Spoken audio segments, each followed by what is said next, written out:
Okay, so I'm recording this because I guess I've always wanted to start a podcast, but I never knew what to make it about. And since we're all trapped here, I guess, as a thousand other people are doing right now, I didn't have any other excuses left, so I started my own. Like, I always struggled trying to figure out what this podcast would be about. Like, if I would interview people or not, if it would be just about certain topics that I was interested or not.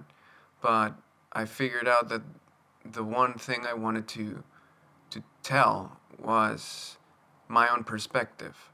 The reason why I wanted to start a podcast is because I do have things that I do like day by day, though right now they're kind of like frozen.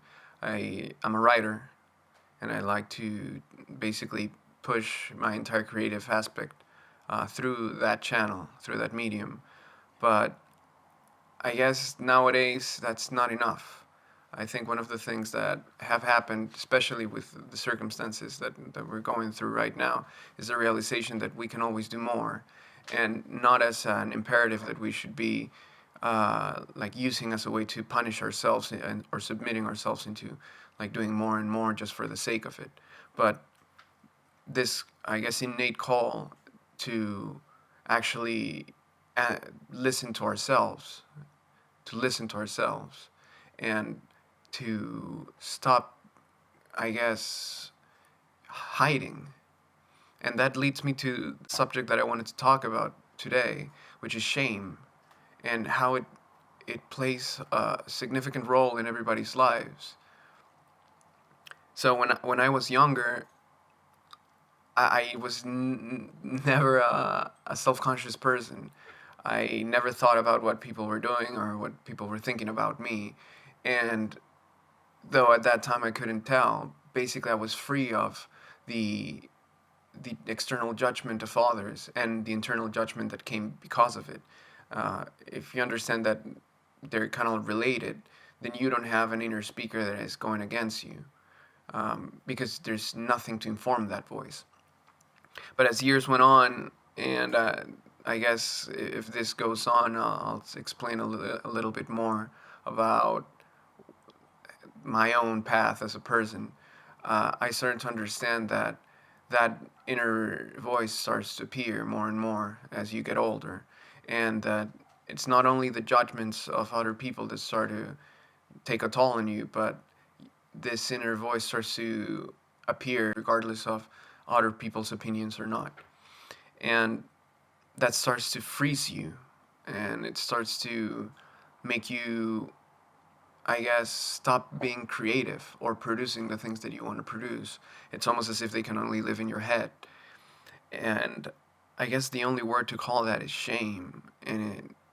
I thought about it for a long time, trying to understand what was the problem. And I think, in a sense, it's the technological medium that we were like submerged in that has created it. Like when I was a kid, I could be an idiot or can do foolish stuff or be creative in moments because there was no fear of that being recorded and being preserved for eternity, sort of speak. But now everything that we do, every attempt that we have in an artistry or in any creative endeavor, basically becomes frozen in time. I'm convinced that we've transcended time because of the technology that we have in the sense that if things can be preserved forever, then they're never really gone, and then time doesn't move at all. And we are always reminded of the things we've done. So unless we are able to accept that, which requires, I think, an immense amount of uh, inner, I guess, inner courage, and it requires a sense of worth that is not moved by the inner speaker that I'm talking about, basically. It's a sense that, regardless of the fact that you're not perfect or that you may not be the ideal version of what you would like to be, that you have to accept that and move on. And now we have the added variable that it will stay forever. So it's like an added layer of pressure, I guess, as a human species, and we're emotional creatures, so uh, it, it takes a toll for sure. It's a burden that we have to carry. But it's not a burden, and that's what I guess I discovered, and that's why I'm starting this. Um, if you're able to accept that, and if you just stop caring, and caring in the sense not that you don't listen to people, which is, I think, one of the biggest mistakes you can have, especially people that you trust in, but not caring in the sense that regardless of the fact that you understand how the world works, and because there are rules and there are, let's say, structures to the game that we're in, the so-called matrix that society is, we have freedom to move about in that structure. And just playing the game of others, meaning just doing what others approve of, basically means that you're losing all the time, and that you are living in order to for others to approve of you, which doesn't make any sense, because the only way for a person to approve of you, like completely, is if you are them, in a sense, unless that person has an immense level of self-awareness and understands that he's yet another player with their own subjective value system. So I always wanted to write. I finished a book. Now I'm trying to get it published before the corona hit the world. I was supposed to present it in a conference, to pitch it, and I was quite nervous about it. But even though I was getting to that goal, which has always has been my goal for the last 3 years, I think, um, I knew that I was hiding from something, and I wasn't quite sure what it was. And I think that at the end of it was that I didn't want to show myself. Mediums, like meaning the art styles, or the art mediums that we can use, are ways of hiding ourselves, are masks. Because showing yourself for who you are is an immensely vulnerable thing to do. It puts you in a position of vulnerability that you're not necessarily comfortable with. But nowadays, it seems that either you do it because you're not aware of how much you're putting out there in the world, or you do it because you understand that and you have a message that you are willing to give in spite of that.